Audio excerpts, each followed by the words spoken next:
Her final game at Gold One Center for a while. Aww. What's looming? A 6-game road trip, but we have plenty to talk about before we look ahead to that road trip because the Kings, on the second night of a back-to-back in front of the home crowd, got it going again. It wasn't pretty, but they finished the job. They beat the Bulls 110-101. Sabonis with his first triple-double of his Kings career. The Kings have won 10 of 13. They are 13-9 on the season. I'm Deuce Mason. That's Morgan Reagan. How you doing, Mo? I'm great now that we're talking some Kings basketball and that we're talking winning Kings basketball. Man. This is fun. And that's okay. Let's start with this. Because I know we have so many good things that we can talk about, but I think one of the best things is to go, hey, they won this one, but it wasn't the prettiest. Yeah. Another back-to-back. Was this their third of the season? I don't know why you ask me this stuff. Okay. I don't know. Pretty sure it was I don't know. Let's just say whatever. They've only had a couple back-to-backs. But in a couple of their other back-to-backs, Hawks, Warriors, heavy legs, fatigue, didn't shoot well. Things they couldn't rally back, right? I mean, obviously that one against the Warriors came down to the wire, but still, there's just things where they weren't rallying back and pulling out the W. Tonight, it was like they still saw adversity. They still had their issues, with the sloppiness and other things that were going on the court, but they knew how to make up for that and still pull out the W. And this just feels so damn good, even winning like that. Tonight, they had 19 turnovers. Fortunately for them, it only turned into 14 points. But I think one of the bigger stories in this one, again, is they're really stringing together some nice defensive performances. And it's encouraging. They're taking on a Bulls team that was on the final game of a 6-game road trip. I'm sure they're eager to get home. And we've chronicled some of the Bulls' issues. There are definitely issues with the squad. They're underachieving, especially when you compare to what they did at the start of last year. No Lonzo Ball. Levine's been in a funk. He got out of that funk tonight, but everyone else was not really shooting the ball too well. Levine finishes with 41 points in the game, but clearly it wasn't enough. It was a balanced attack from the Sacramento Kings, and it was a very weird start because the Kings' first 9 shots were from 3. Whew. 11 of their first 12 shots were from 3. And the Bulls took an 18-11 lead. Mike Brown calls a timeout, talks things over, and you're getting a little bit concerned because it felt like a heavy reliance on the 3. And I don't mind the Kings taking a ton of threes. They end up taking 43 on the night, but they had 30 of those in the first half. They were getting some good looks. They weren't making them, but I felt like then all of a sudden they were relying on it instead of attacking. Well, you talk about the reliance, but not only were they just relying on it, settling for it, it's tough after a back-to-back, right? To find that extra explosiveness, to get in the paint, or whether it's the mental fatigue, whether it's the physical fatigue. But I also feel like the Bulls were doing a great job at first, last game of their road trip, really trying to keep the Kings out of the paint as well. Got to give a little bit of credit to them at first as well. And I think it ended up being Keegan Murray that ended up making the first field goal of the game.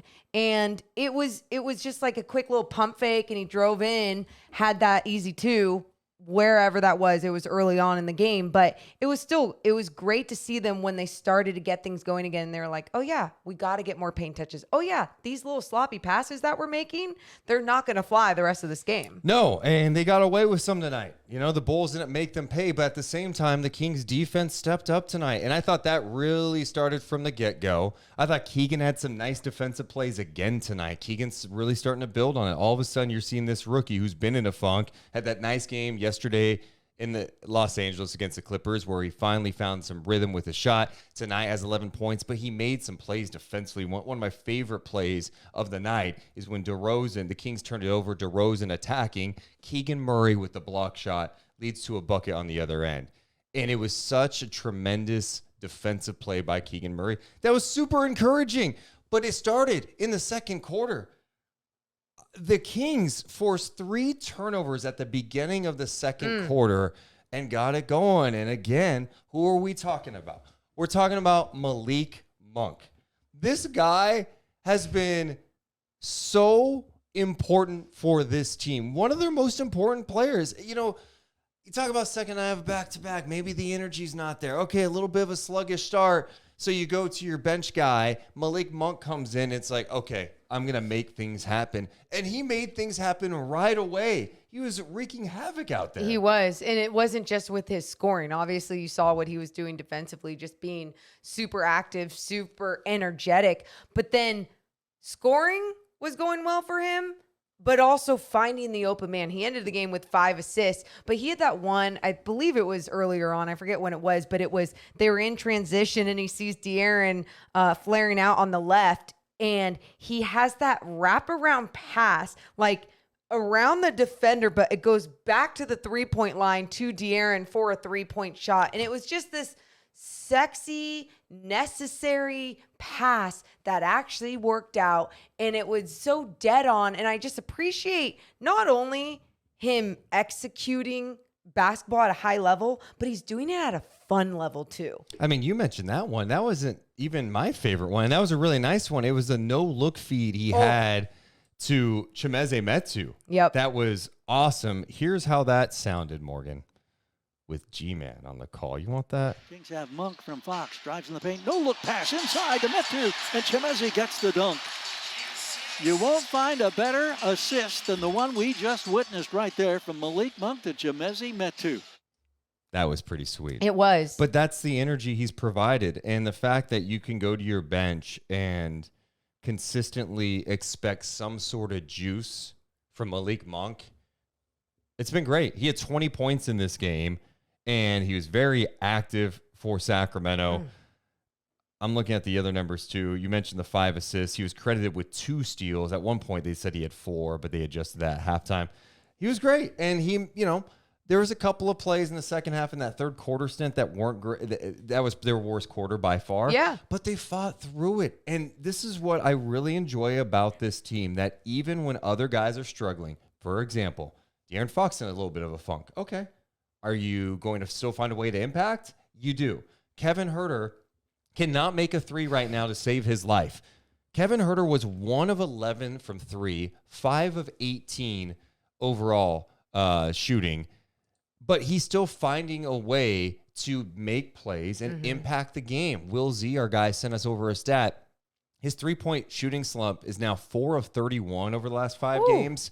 But over that 5-game stretch, that same 5-game stretch, he's shooting 66% on 2-point field goals. Hell yeah. So he's getting it going in the mid-range. He's like, okay, I'm not just going to live out there. I can make other things happen. Let me get it going inside a bit. And not only is he making some of those field goals, he's also moving so much, you guys, that it's setting the tone on what they really want to create on the offensive end.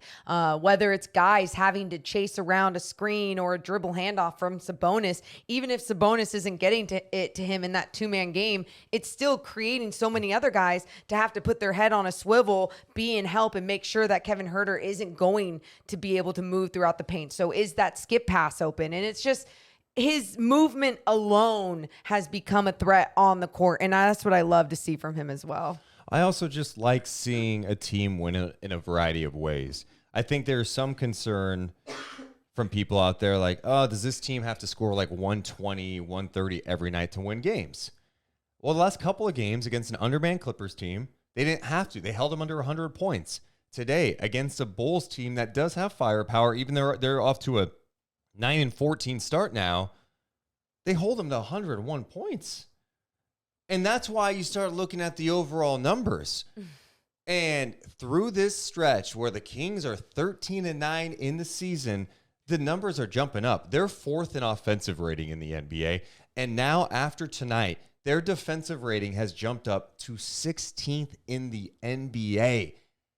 You're seeing it come together. I was talking to Mike Brown before the game, and I asked him that about Sabonis, because I'm like, we talk so much about Sabonis' offensive capabilities and what he does. And another awesome game for him tonight. Like the guy was getting so much attention, wasn't panicked. He maybe wasn't scoring a ton, but he was impacting the game early with rebounding, dimes, all that. Yeah. But when I was asking Mike Brown, I'm like, what about him defensively? And I know the rebounds is his thing, but what has he brought to you guys defensively? And he told me Domantas Sabonis has been a beast for us defensively. He highlighted a few things. he talked about how he's the quarterback of their defense. And if you watch him, and I challenge all you guys, just take a 5 possession stretch of just watching Sabonis back and forth on both ends. Just watch how he communicates. He is the quarterback. He cited his constant communication. He said the other thing is he is playing physical. He's like, some of these fouls, you didn't want to get into that too much, but he's like, I want him to keep playing this physical because he sets the tone with the physicality. And then he said, the guy's also been really good in pick and roll coverage after a slow start. So he's highlighting all these things about Sabonis, and it's so true. We talk so much about what he does offensively for this team, but he's doing it on both ends. Sabonis is playing like an all-star right now, and it's like, that shouldn't be a surprise. The guy's made 2 all-star teams. Give the guy some love. I just love that everything that Mike Brown told you has literally been word for word what we've been saying about his game lately. Well, I mean, look, Morgan, when you're the basketball mind. And I don't want that. I don't want to hear that, especially in that jacket. Ew, you look so I got to douchey. ask you, think about this just for a quick second. Okay, Before we get back in this. There's going to be someone, maybe a Kings fan, maybe some NBA fan watching us for the first time going, is this guy's gimmick? Yeah. Like the Kings win and this weird douchey dude puts on some that's up that's jacket. a cool gimmick, bro. It's like Bert Kreischer who has no shirt on. Yeah. Like, is this? I mean, if you want to take it off at some point, it's encouraged, but you don't have to. You can feel confident in any way possible, okay? I'm leaving it on for a bit. All right. Well, then going back to Sabonis. I do. That's where I'm going, Morgan. Oh, I wanted That's to go. where I'm going. Sabonis tonight took 4 shots. That's insane, right? Yeah. 4 shots. He finished with 11 points, 17 rebounds, 10 assists in this game, 6 of 6 from the line, including a couple of big ones late. What jumped out to you about him and the defense? Too? Yeah, well, going back to his defense, because that's what I kind of wanted to finish, was just him being an anchor in the middle and the way that he is communicating and how it's, I don't know. I think so many people do expect their big in today's NBA to be, hey, you got to be a rim protector. You got to be a shot blocker, but you really can be so much more. And it's not only on the offensive end and being able to extend the floor. Oh, which, by the way, this guy is knocking down some threes. Whoa, what is happening? His last 11 games, Morgan, he is 10 of 16 from 3. Okay, so Deuce, he's doing it obviously all of it except the rim protecting and the shot blocking, but this is what he's doing instead. He's being elite in his verticality. He's being elite in his physicality. He's being elite with his communication. All those things are so important, and he's doing it on such a high level, which is one of the main reasons why we're talking about the Kings defense tonight being 16th in the league right now. I want to push back on one thing you said, because so many times we talk about protecting the rim and we just automatically think blocking of shots. Contesting. Right? He had an amazing contest and in that's this what game I mean by verticality. on Levine. Levine's driving. This guy stayed vertical and forced Levine into a tough shot. Levine hit some tough shots tonight, but when he's driving, the Bulls are trying to make a run in the fourth quarter. He came up with a big defensive play. And I think sometimes that gets lost, and he's gotten this reputation of not being a good defensive player. I'm telling you, pay attention. This guy is playing at an elite level right now, and for him to still have an impact, despite the fact that he only shot it 4 times, was great. Yeah, I mean, even late in the game, there was a play he wanted the ball, got it. 3 guys crashed around him, and they were all over him, and he was just so patient with the ball. He's like jabbing the ball up in the air, and then he fell on his back. It was actually a tough fall. Yeah. He goes to the line, knocks down 2 free throws. He has a toughness about him. He has changed the personality of this team. If you look at how the Kings play, and we give credit to Brown for this motion offense, but the whole motion offense works because of that guy. Can I ask you a question then? Because I'm curious about this, and I don't know, I could be wrong.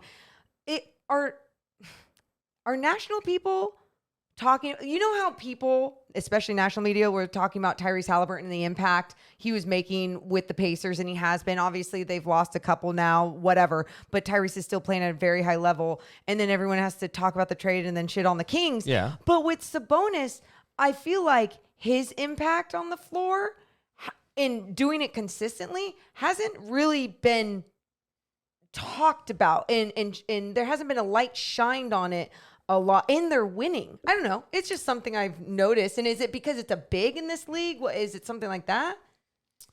It's for some, it's not sexy. Okay, I don't know. I think that's what it is. But for me, and I think for a lot of basketball fans, and then Yes. especially fans in Sacramento that love the passing, right? The skill level, you appreciate this guy and you see it. You understand why this is working and why the Kings have the identity that they do. Another game with 30 assists.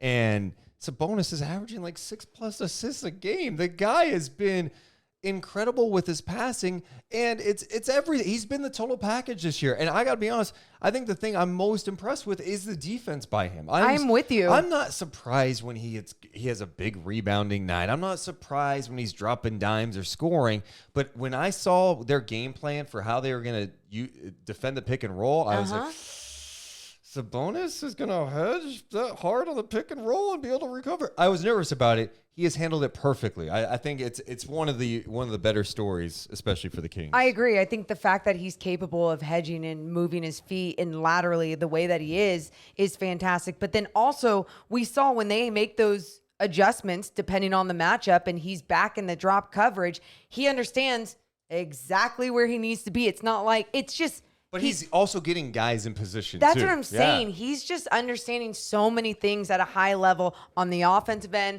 on the defensive end, and again, hitting his threes right now, which has just been so fun to see, especially when those are left open.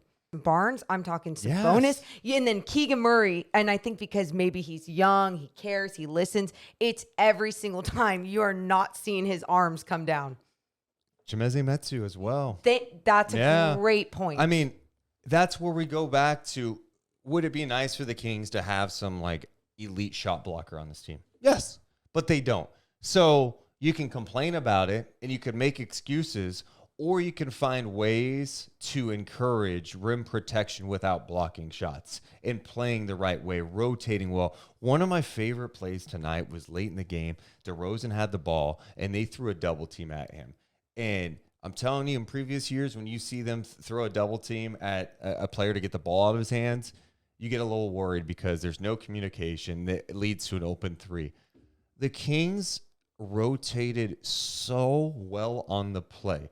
And to me, it was a sign that this team is really starting to vibe on the court, especially defensively. Mm-hmm. It ended up leading to Caruso taking a tough mid-range shot that he missed. That's what you want to do. What you were trying to accomplish on this play was get the ball out of DeRozan's hands, but you didn't want to give up an open three. You wanted to make someone else shoot the ball. They made Caruso shoot it, and it wasn't a clean look. He missed the shot. Those are the things that show me the discipline, the stuff that they're working on in practice. The reason they're ringing the bell is because you see the right things happening, and it takes time to build that throughout a season, especially with a new group.